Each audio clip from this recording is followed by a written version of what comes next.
Well, we'll get started. Good morning. I am Tom Harlow, Program Director with Rural Health Redesign Center, and we oversee the Northern Border Region Technical Assistance Center. And I'm joined this morning by my colleague, Josh Miller, Program Manager for the Northern Border Region Technical Assistance Center, and Janice Walters, Chief Operating Officer of Rural Health Redesign. You can find additional information regarding our organization and our program on our website, which is rhrco.org. Just a real quick housekeeping. We do ask that you submit any questions you may have in the designated Q&A section in Zoom, and we will make every effort to address them during the session. In the event that we're unable to answer all of the questions during the allotted time, just be assured we will address any outstanding questions when we release the session recordings. We appreciate your understanding and your active participation. So welcome to our first of 4 webinars focused on value-based care. Today, we have the immense pleasure of introducing a distinguished expert in the field of rural healthcare, Dr. Clinton MacKinney.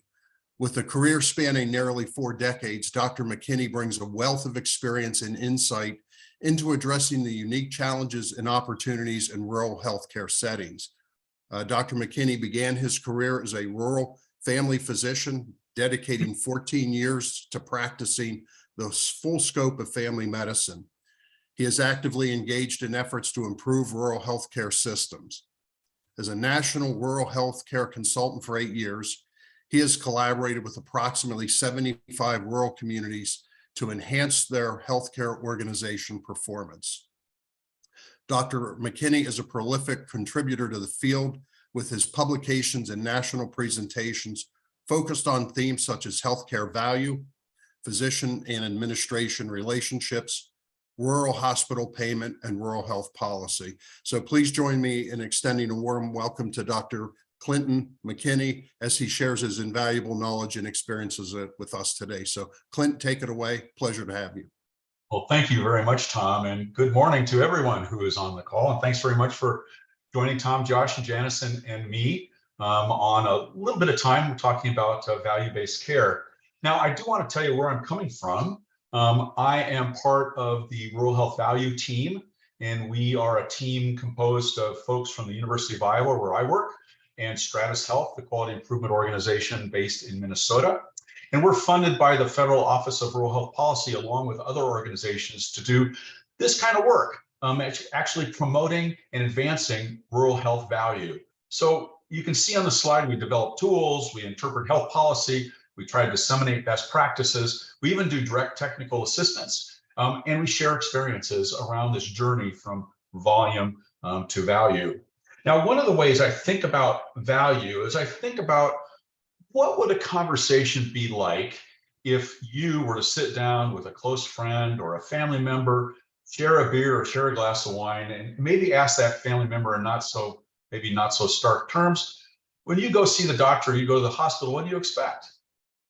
And here's what I think with some thought, most of our friends and family would say, well, geez, I want to be made better. If I'm ill, I want to be well.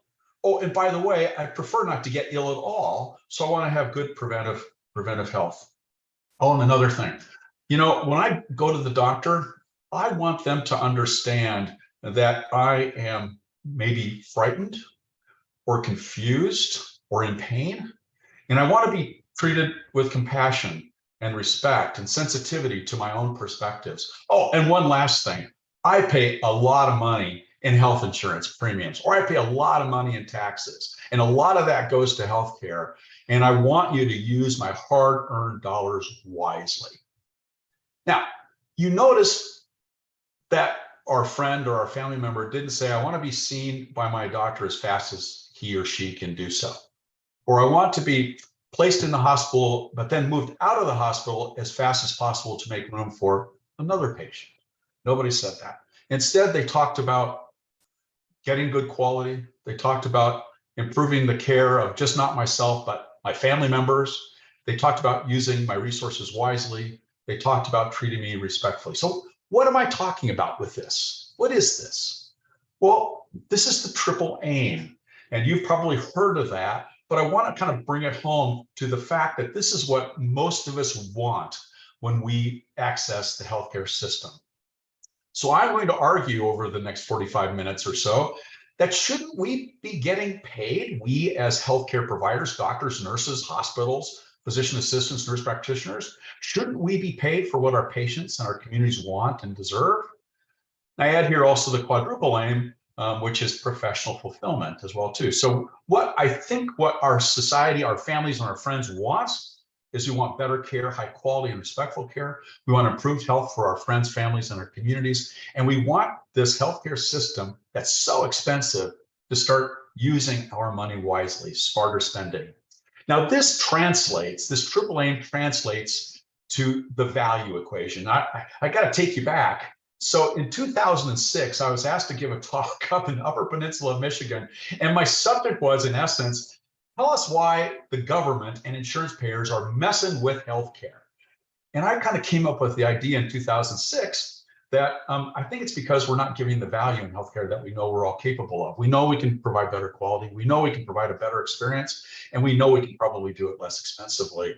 Then in 2008, Don Berwick came along and wrote an article talking about the triple aim. I didn't know the word triple aim back in 2006, but as Janice and I have talked about, it was very affirming to hear that. So I've really found a place with the triple aim. I think it speaks to what most rational people want from the healthcare system.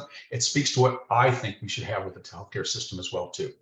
So what do we have now, and what do we need to start moving towards?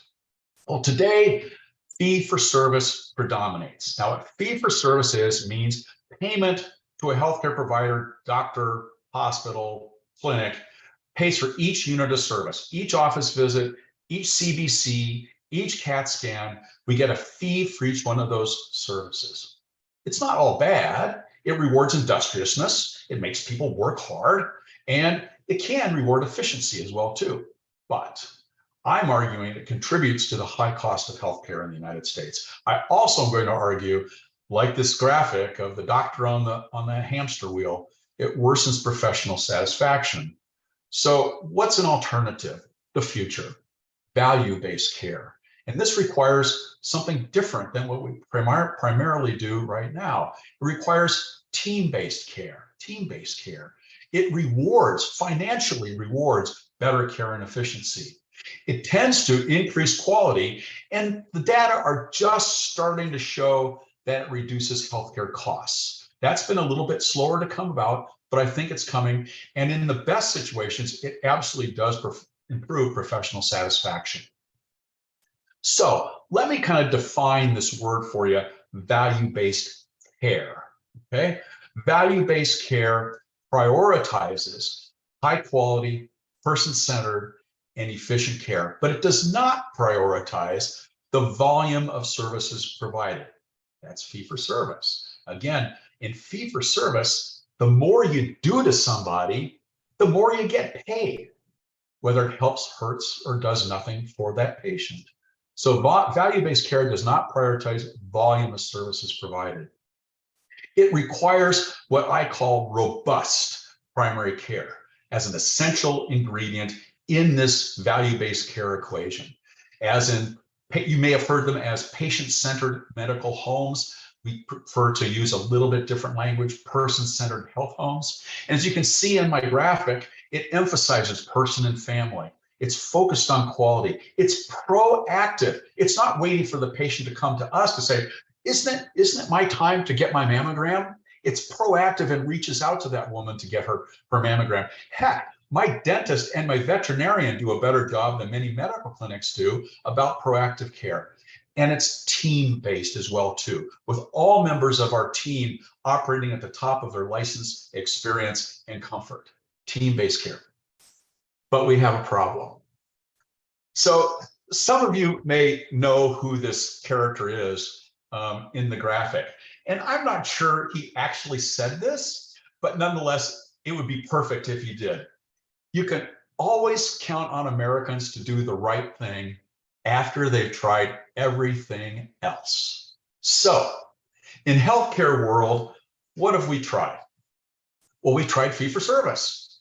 And that's why I told you again, just as a moment ago, this is payment for individual services, whether it helps, hurts, or does nothing for the patient, fee for service.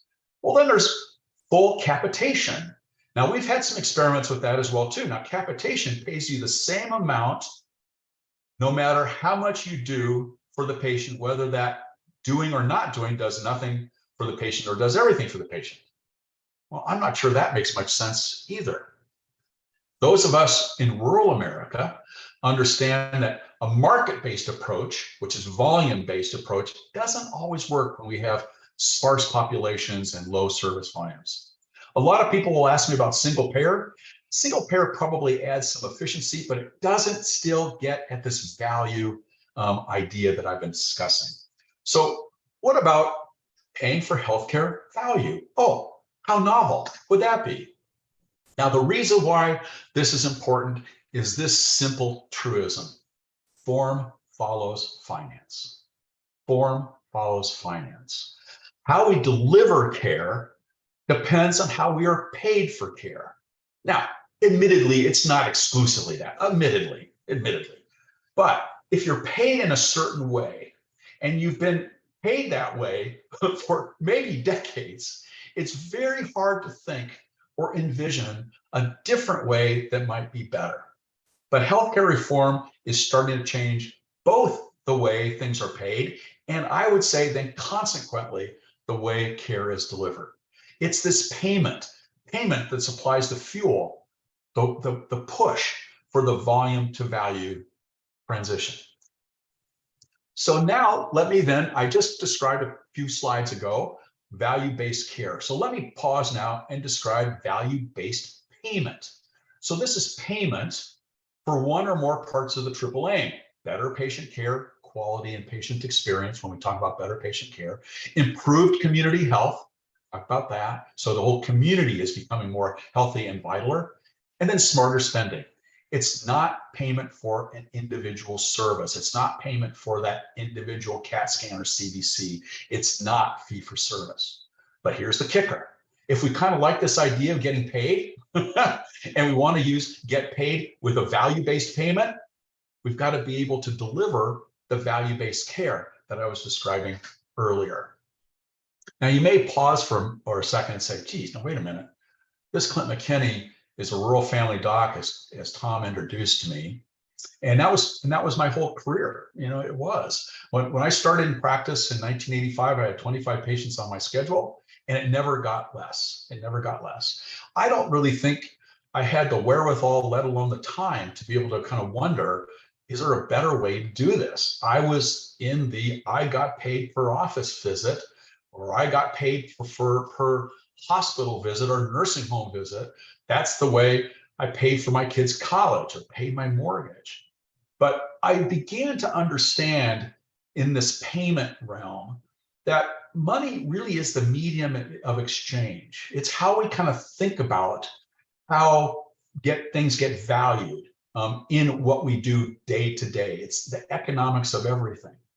And I also kind of became a fan of behavioral economics. And behavioral economics is all about incentives. And incentives drive behaviors.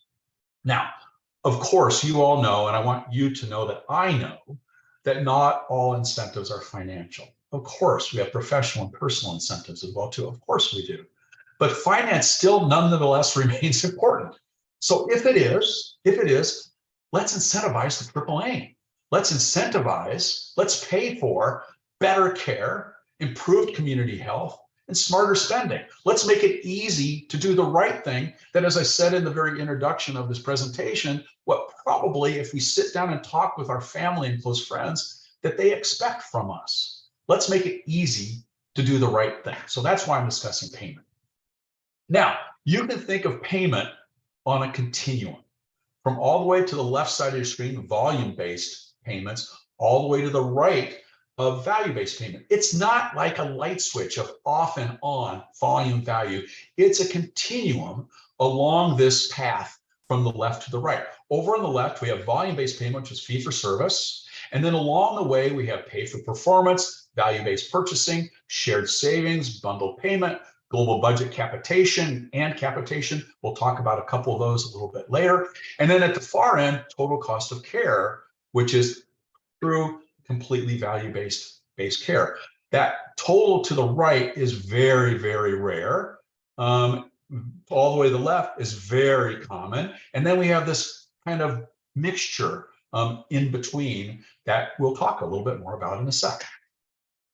So here's some examples of value-based payment examples. Again, we're going to talk about a couple of these: shared savings and shared losses. An example of this is the Medicare Shared Savings Program, or ACOs.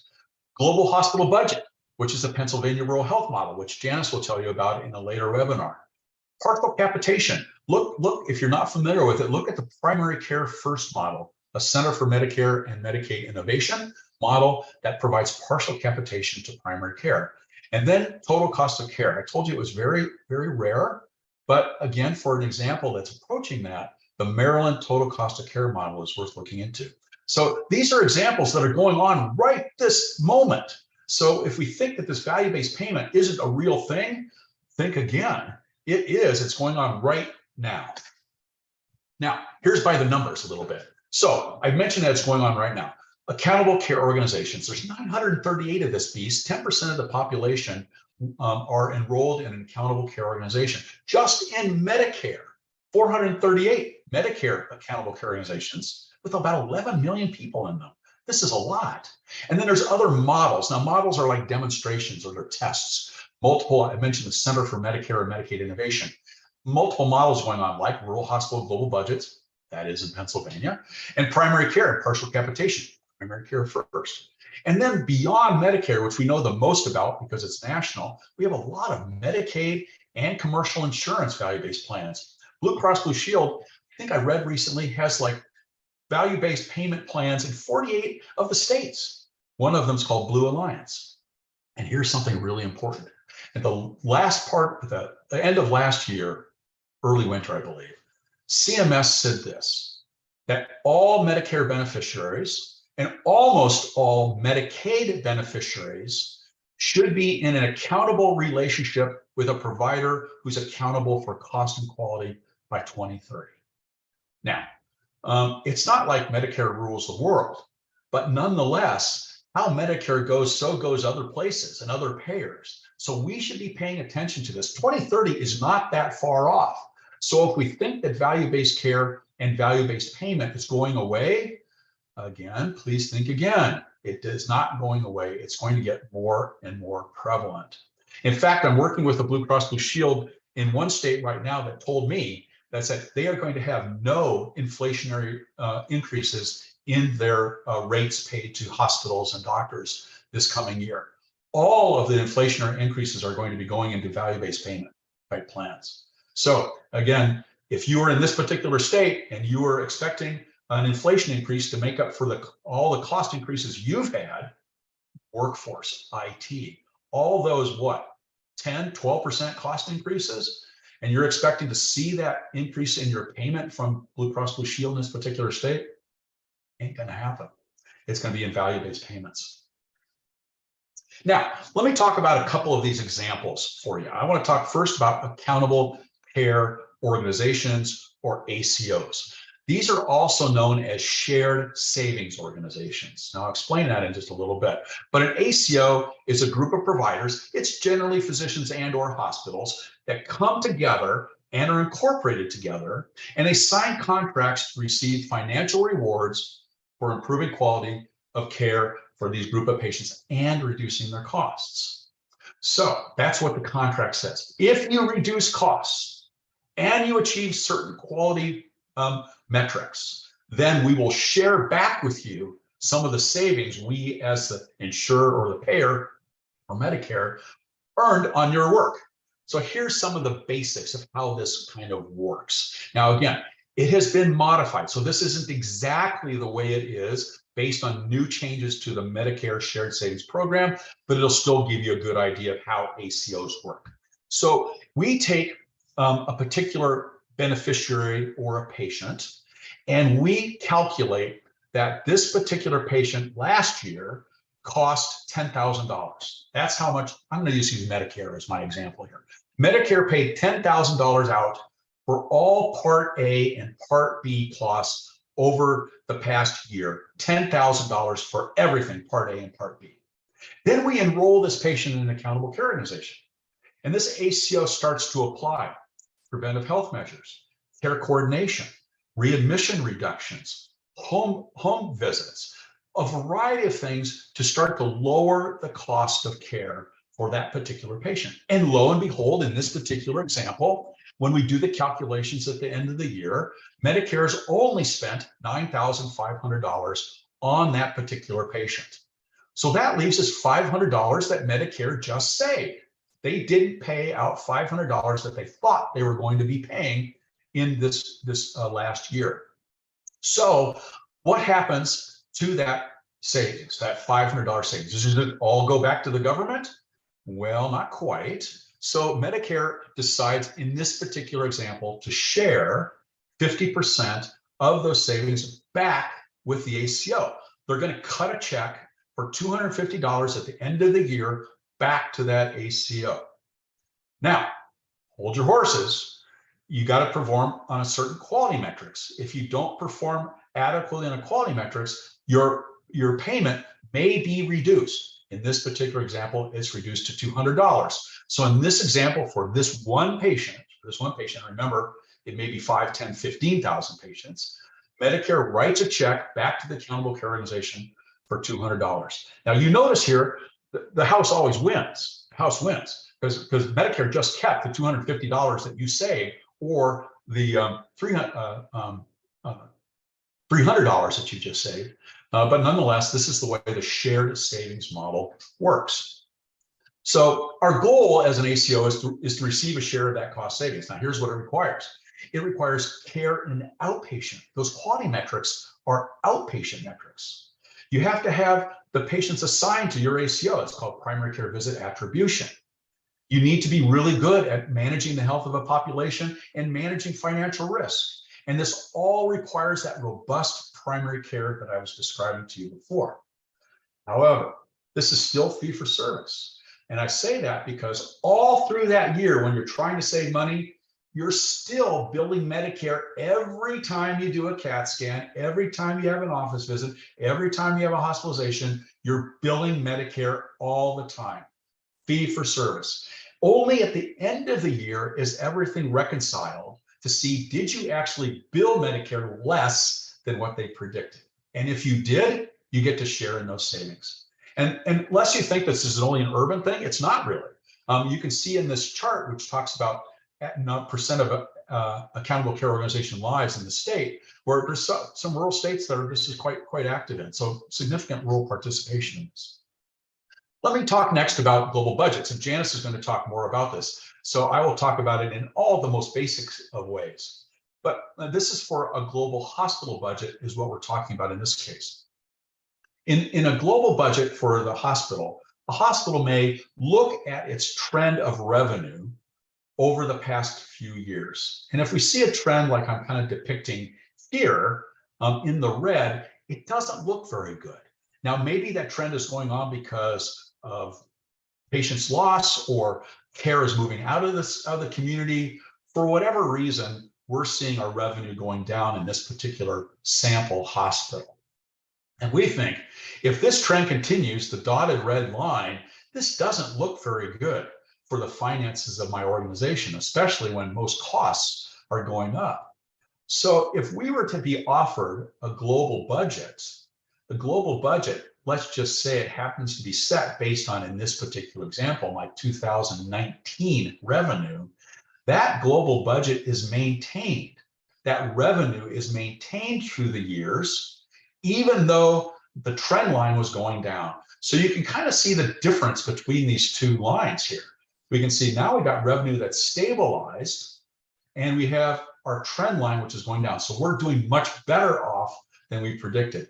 This came very true in COVID. It was kind of an absolutely unplanned and natural experiment when obvious hospitalizations dropped to the bottom early in the pandemic.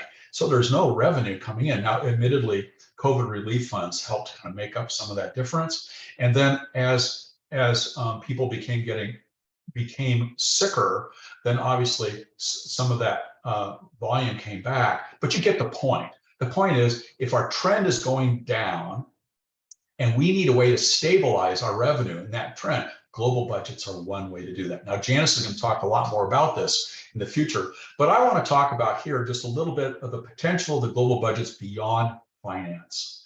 So wouldn't it be kind of interesting if you're a hospital leader, wouldn't it be interesting to start thinking about how can I help my staff, my clinicians and other staff think about what's best for our patients, not what's best for putting revenue in our coffers.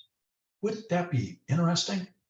Wouldn't it be interesting to have this opportunity for innovation where I was unshackled from waiting for a fee for service every time?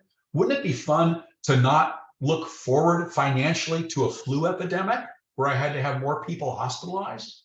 Wouldn't it be fun to be able to think about getting paid for improving the health of my community? And you know what? I'll bet you $10 if we look at most hospitals in the country, that's what their mission is going to be. It's not, the mission isn't going to be necessarily, wait for the next flu epidemic so we can fill our beds with flu patients. It's going to be how do we make our patients and our communities healthier? This is the duty of a not-for-profit board and leadership. So we should be eager for this kind of opportunity. Now, admittedly, ensuring organizational success financially is also a duty, so you need to be thinking about that. And I think global budgets tend to make balancing these demands easier. The demand for financial success, but also the demand for serving our mission to improve the health of our patients and our communities. Very, very exciting opportunity. Janice will talk more about it, though. So I want to kind of talk a little bit more now about what the volume to value movement starts to portend. So please let me kind of repeat now the CMS 2030 accountability goals. They said, to paraphrase, all Medicare fee-for-service beneficiaries and most or almost all Medicaid beneficiaries will be in a relationship with providers that are accountable to quality and cost of care by 2030. Geez, that's like 6.5 years away. That's not very long. And again, they're starting to move in that direction. Now, Medicare will say that Medicare Advantage is a value-based plan or value-based system. I'm going to disagree. So for those of you who are familiar with Medicare Advantage is a Medicare plan provided through a commercial insurer. For example, Humana or United, et cetera. So, and what happens in Medicare Advantage is that the government pays each of these commercial insurers a per capita rate to provide all the care that traditional, or the better word is original Medicare would provide. And Medicare Advantage plans have really done, I think, quite well with this. And what they do is because they know that they can make money here, they offer enticements to individuals to join, like free dental care or free health club membership or reduced copays, on and on and on. But the key here is they very infrequently transfer down that value-based payment actually to the hospitals, doctors, nurse practitioners, physician assistants, et cetera. That doesn't transfer down. So even though I think Medicare is counting that as a value-based plan, I don't quite buy it. In fact, as I mentioned before, even accountable care organizations, shared savings plans are still built on a fee-for-service chassis. But nonetheless, despite my quibbles with Medicare Advantage and my quibbles with shared savings plans being truly value-based, we are going to continue to see this gradual devaluation of fee-for-service. So for those of you who are looking forward for your organization, especially those of you who are looking forward for the finances of your hospital, I ask you to start thinking about how well are you going to do as fee-for-service payments start to dwindle over time, or at least not keep up with inflation. Remember that about cost-based reimbursement. For those of you who work or are employed by critical access hospitals, critical access hospitals by Medicare and some Medicaid programs are paid cost-based reimbursement. But sequestration removed 2% from that original 101% of cost payment, now to 99%, and not all costs can be counted.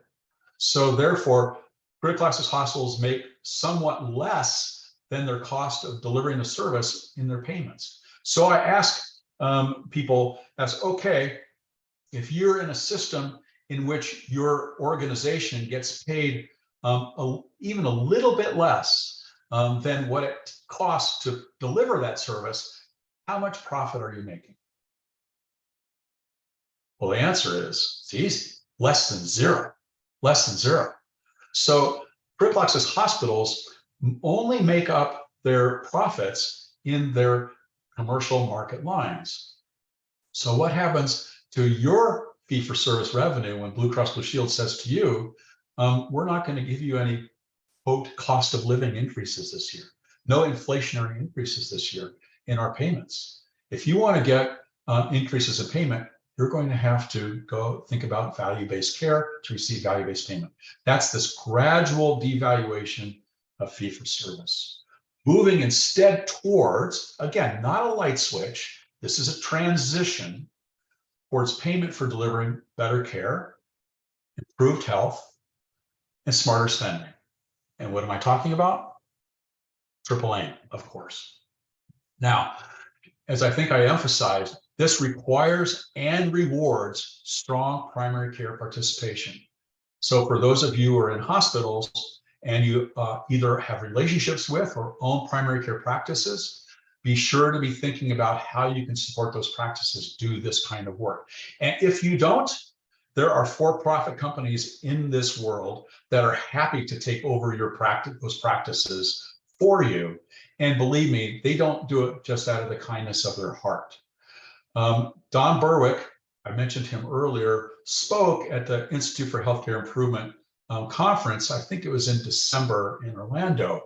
And he showed a slide of the top 10 compensations for CEOs of all organizations in the United States, all of them.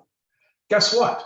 3 of the top highest paid CEOs worked for an organization that buys and manages primary care practices. Oak Street Health. These folks are making upwards of $500 million a year in compensation. So those particular organizations are going to be in your backyard, and they understand the value that primary care can bring to this value-based payment world. Now, I don't want to sound all negative because I'm excited about this. I'm excited because it's an opportunity for us to better deliver on your healthcare mission. And I suspect if we were to look at your missions and your healthcare organizations, they do at least say or allude to improve the health and the lives of the patients in the communities we serve. It says that. And here is an opportunity for you to do that in a way that doesn't cost you money. And in fact, just the opposite, is going to start to reward you as well. So that's what I think it's pretending. Crystal balls are always tough, but nonetheless, I think that's what it's starting to do. Now, how do we get there? We have all of our processes set up in our hospitals and our clinics to not only maximize, but pay attention to volumes. Why do we do that? Because that's where our payment comes from. That's where it comes from. So we set up our processes. Just think about board reports to the hospital board. What do they include? They include things like admission rates, ER volumes. Maybe they might talk about average daily census. They may talk about patient days. Those are all volume metrics. They don't have anything to do with the care an individual patient receives or a community receives. Would we ever start thinking about the number of emergency department visits that we avoided because we had good primary care? Could we start measuring that? Could we start measuring the number of readmissions that were avoided because of good home care and good follow-up after the initial admission? By the way, they are starting to measure that now, because in the larger hospitals, there's a penalty for high readmissions. So they are starting to think about that now. But wouldn't that be an interesting kind of difference to think about at a board meeting, to think about how are we serving our mission rather than how are we increasing our volume-based revenue? Now, this doesn't just happen kind of all by accident. And I kind of said we kind of need training wheels here.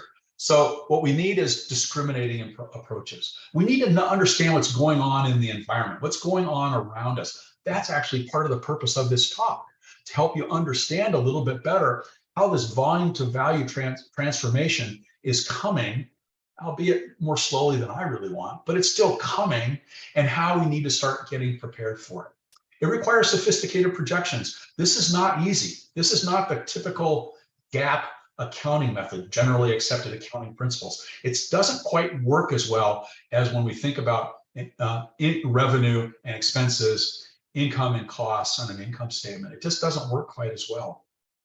It requires some experimenting. Now, I gotta admit, there's some pretty cool experiment options open to people through the Center for Medicare Medicaid Innovation. These are models, they call them models. That's kind of an experiment where we can participate in value-based payment plans in a relatively low risk way. There's actually brand new regulations that were just released for the Medicare Shared Savings Program that allows folks or organizations who haven't been an ACO before or have limited experience with an ACO to get into that program with some upfront cash funding and per member per month payments, or actually interest-free loans. But if you just can't go, if you stick with the program, I think for 4 years, if you stick with it and you can't pay back these interest-free loans, the loans are forgiven. So it's a relatively low risk way to get into the volume to value world.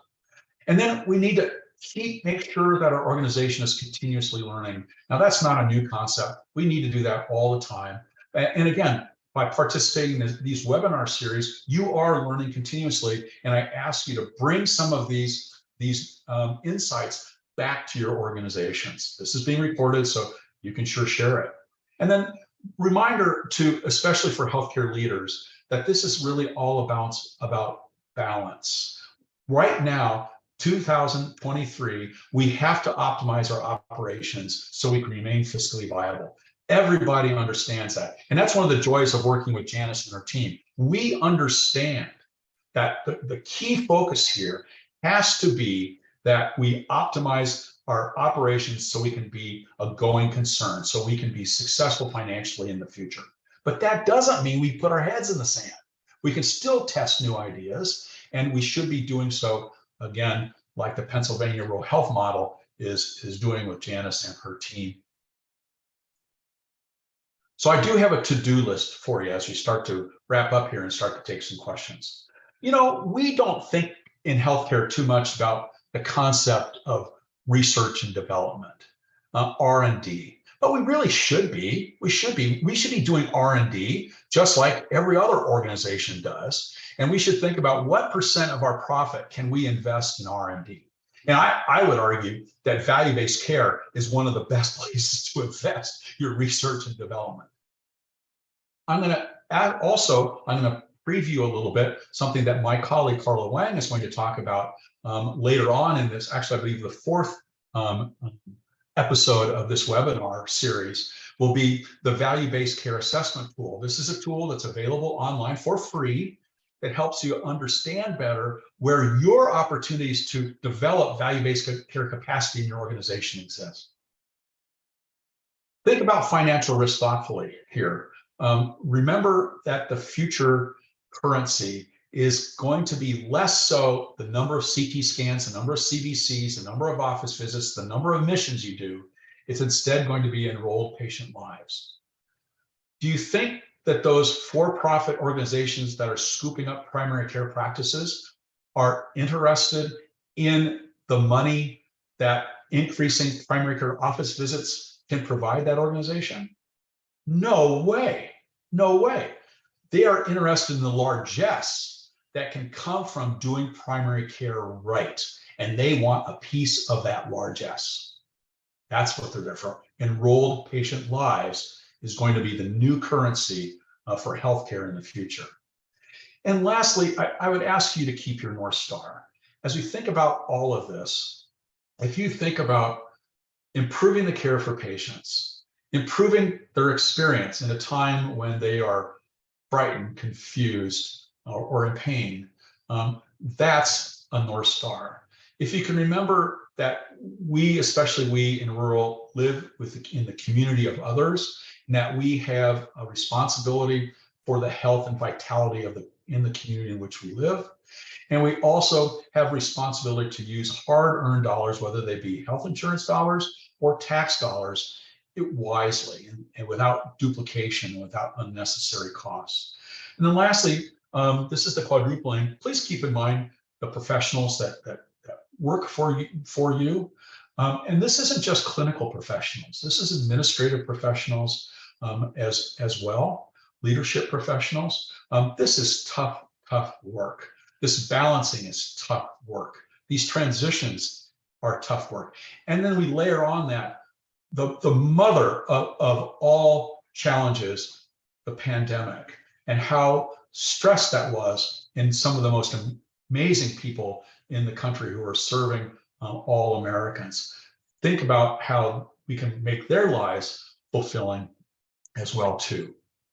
Now, I'll end up with this. I don't know if you all are Apple folks or PC folks, but most of us agree that Bill Gates is a pretty smart fella.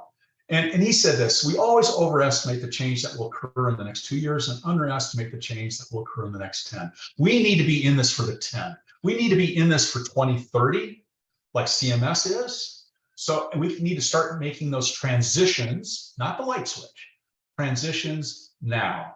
So I encourage you to start thinking about value-based care and value-based payment in your organizations. And here's some folks that can help you do it.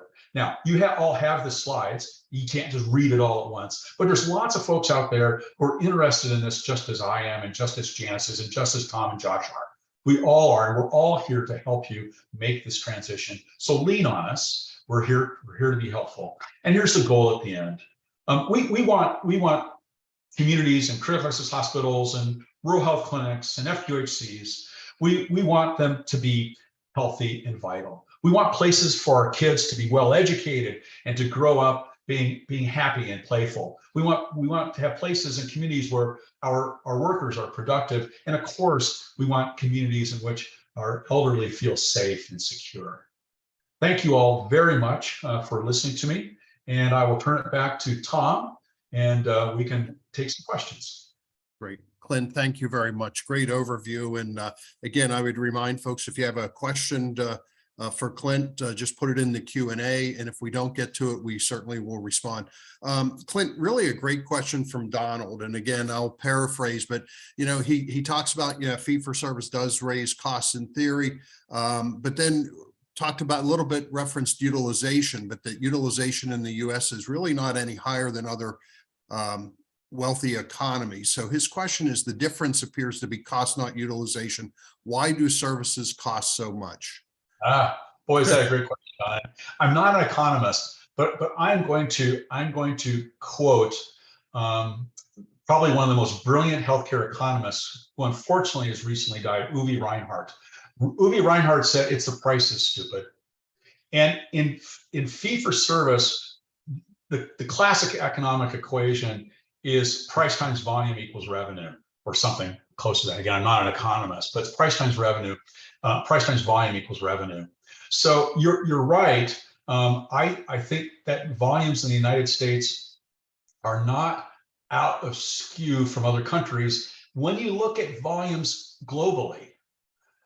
But I would say I'm not sure that we're in procedures and certain testing that we're not over utilizing in the United States. We're underutilizing probably in primary care visits, or at least primary care interactions. I do think that there's a tyranny around the office visit, but I think in primary care interactions, we're probably underutilizing. I would probably say in hospitalizations, we're probably on par, if not a little bit less than the rest of the country. So I'm not sure that's really the issue, but prices are. And the variation in prices across the country, for example, for procedures and for hospitalizations is frankly just embarrassing. It really is. So I think if we start to get at understanding price variation better, understanding what the right volume is, and understanding that volumes are not necessarily comparable, that there's nuances in the volumes, I think we'll get a better handle on your very excellent question. Great, thanks, Clint. Donald, great question. And just as reference, we did have someone anonymously post, Don Berwick did publish an article in JAMA after that event appears. It is referenced out there in JAMA, and it just came out. So thank you for posting that. Yep. Yeah, it did. It did. Yes, just did. So take a look at that JAMA article. If you can also get the video on. Oh, I don't know if YouTube did it or not, doesn't matter, but it's available on the net. His speeches are always just drop dead amazing. And this was no different. And actually what he alludes to in the article and in his speech is greed in the US healthcare system. So yes, Berwick is almost always worth a read. Thank you very much for reminding me that it was just in JAMA. Yeah. And I'm going to jump ahead. Clint, the next question is, do you have any examples of how this, and I believe value-based care, is being applied to EMS and ambulance services? Oh, thank you. Not value per se, because really, and I actually, in my other work, I've just written 2 policy papers on EMS, one from federal perspective, another from state policy perspective. So that's on the Rural Policy Research Institute website, those 2 EMS papers. So thank you very much for the question. There's not as much value-based care work going on in EMS, but I'm gonna list a couple of examples how we're maybe getting at it a little bit. So some of you may be familiar with community paramedicine. Actually, a good buddy of mine really got that started in the United States, Gary Wingrove. And in any event, community paramedicine takes paramedics and kind of almost puts them in a public health role. And if a community paramedic is able to reduce, for example, readmissions to hospitals, and that particular hospital is involved in a global budget, as in the Pennsylvania Rural Health Model, that is indeed a value-based care intervention. And also there's opportunity to improve quality as well too. So that's kind of one example. The other example that really isn't written as much about value is the emergency triage and transport. I'm missing something. ET3 CMMI model, which actually pays for ambulances to go out to, say, a home and transport that patient either to a clinic or to some other lower acuity level other than emergency department, or not transport the patient at all, kind of treat on the scene and then depart. So again, the idea is that if we can reduce ED visits through the ET3 model, and forgive me for missing one of the T's in there, that also would be a value-based intervention because we're reducing ED emergency department costs. Clint, we have about 10 minutes left, so a lot of good questions. Cheryl asked a question. I'm really anxious to hear your answer on this. And her question is, how does one measure health improvement? Great question. Oh, man. Okay. So right now, and it's funny that you should ask that, Cheryl, because this is a conversation we've just had prior to this webinar. So right now, I'm gonna shift your question just a little bit, is how do we measure quality? I'm gonna start off there first. And there is a lot of debate about how we measure quality and whether we're measuring quality in the right way. So ideally, we want quality to be measured with clinical outcomes in an ideal world, but we all know that clinical outcomes can be a decade off. So if we have good hemoglobin A1C control, we may not see a drop in amputations for 10 years. And geez, for whatever reason, our government and our payers just cannot get their heads around changes that occur over a decade as opposed to occur over a year, let alone a quarter, but so they're having real trouble with that. So instead we rely on process measures like hemoglobin A1C and mammography rates and colon screening rates and chronic disease management processes, almost in hopes that they translate to good outcomes, clinical outcomes later on. But some of our debate was what is health? And some would argue that health is in the eye of the beholder. So have we spent as much time asking our patients what they expect from the healthcare system? What do they think health looks like, for example? How do we mix together longevity and quality of life? How do we take into consideration the elderly woman who prefers to stay in her local community for her cancer care, even though the cancer care in the big city 2 hours away is more sophisticated and actually maybe statistically more likely to result in a longer life for her? How do we take that into consideration? So I don't know if there's any set pat answer to your question, Cheryl. It's a really, really good one. And I would ask those on the call to be thinking about the necessity for these process measures, but understand how we get to the outcomes more readily, try to understand those connections, and then also start to think about how do we start including patients in these conversations and understanding what they want out of the healthcare system. That may be an incomplete answer, Cheryl, but you've asked a really tough one and a good one. Yeah.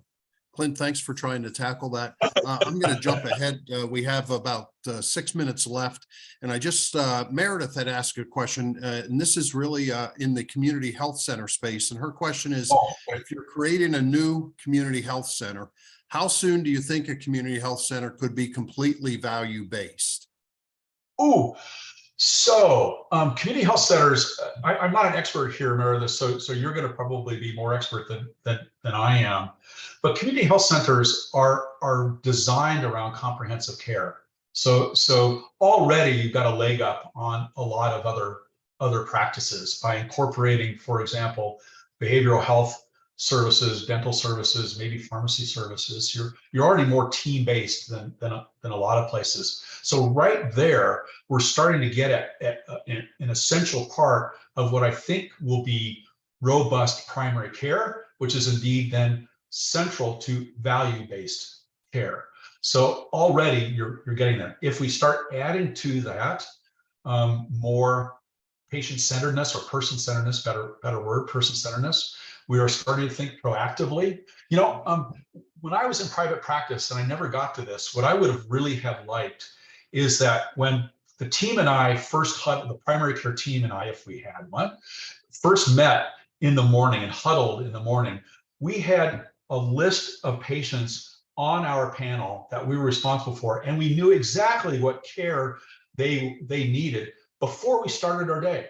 So our job was to ensure that we had a plan for ensuring that all of the patients on our panel received the care that they got. We had a plan for that at the beginning of the day. I never really got to that, but I think as technology gets better, I think we can start moving that way. And maybe the FQHC is going to be the closer way to get to that than I was able to get to. I certainly hope so. Now, the other thing is maybe, I don't know if your question is all about value-based care or value-based payment. So again, you're going to have to forgive my ignorance, but am I remembering, and again, you don't have to answer, but I think I'm remembering correctly that FQHCs were kind of moved into a PPS type payment system, a prospective payment system. If that's indeed true, it's not pure fee-for-service, but it's still fee-for-service. If it's prospective payment, the more services you provide, the more visits you provide, the more you make. So we're still not quite to value-based payment yet. So, and I guess I just don't know if I don't think they are. I don't think FQHCs are eligible to participate in the primary care first model. I don't think they are, which is really unfortunate because it's a cool model that pays primary care providers on a tripartite method of payment that includes a capitated payment. It's a population health management payment. So it's one payment per patient per month or per year. And then it also has a fee for service component. So you're incented to see people and do work. And then there's also a component around performance or quality performance. There's a tripartite. And the cool thing about that is the payers or providers together better can start adjusting those percentages as the processes get better for one or the other. And eventually what I'd like to see would be to actually start phasing out the fee for service. In fact, I was just on a webinar just a little while ago with one of the leaders at Cleveland Clinic. And under his watch at Cleveland Clinic, they moved all their primary care providers to about 75% capitation. Whoa, 75%. He said it was an absolute game changer that allowed the primary care providers to start thinking about how do we care for our panel, not just caring for individual patients in an office visit kind of mindset. So good for you for thinking about that. I think you're going to be greater potential at the FQHC than in many practices. Great. Thanks, Clint. And I know we're running up against our time here. There were a couple questions or requests for links to either articles or Clint, the loan program that you had spoken about. I think we'll get those afterwards and post those and make those available for folks. Sure. And the last question, it's a comment and a question, and we have 2 minutes left. I'm not sure, but really someone agreeing that utilizing primary care and preventative care are essential to reduce costs, but they mentioned that they believe there's a lot of distrust in healthcare in the United States. Their question is, how would you propose addressing distrust to increase preventative care and primary care utilization throughout rural communities? Wow. Yeah, well, we have a minute and a half, Clint. Yeah, okay, so my minute and a half is primary care. So primary care is relationship based. It's cognitive based. It's not procedural based. It's not widget based. It's relationship based. And until we start moving away from a transactional experience in healthcare to a relationship one, we will be hard pressed to get back that trust. And unfortunately, when we see the billions of dollars that are moving into, and it just gives me pains to say this, into the value-based care space, that trust is going to continue to be eroded. So the only way I think we're going to get that is through primary care relationships with individual patients where they know you've got their back, that you're not being paid to do more to them. You're being paid to do what they want and what's going to make them healthier. That's where I think we're going to get to that. We're not going to get to that in fee for service. We're not going to get to that in the billions of dollars that unfortunately I think are going to be making it more difficult for those relationships to develop in primary care. And I don't want to end on such a sour note, but nonetheless, whomever asked that question, it's just so vitally important, And I think it's relationships is going to make the difference. Clint, thank you very much. I know we're up against time. Really want to thank all of our participants today. Just a reminder, this was the first in a series of 4. Our next webinar session will be on May 2nd, and Clint referenced it. That will be Janice Walters from Rural Health Redesign Center. We'll be talking about the Pennsylvania Rural Health Model, which focuses on global budgets. So again, hopefully, if you haven't registered, there's still time to do that, and appreciate everybody attending today and look forward to seeing everybody on May 2nd. Clint, thank you very much. Have a great day, everybody. Thanks, Tom. Thanks, Josh. Appreciate it. Thank you. Okay. Bye-bye. That was great.